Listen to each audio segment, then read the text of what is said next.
Tamang backseat from Ataka Racing. Siyempre pandagdag detalye na naman sa ating Project ADB.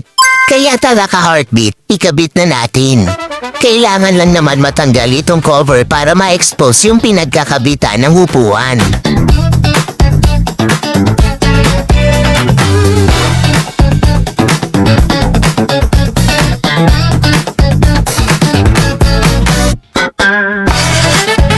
Tapos tinanggal ko lang yung pin split lock at heto natanggal naman agad.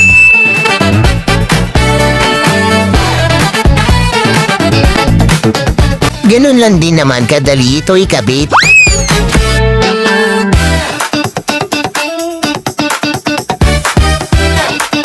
Tinanggal ko malang ulit at medyo naaalubin ako. Kaya nilagyan ko na lang ng 2 washer sa pinagkakabitan ng upuan para sumikip at maging stable.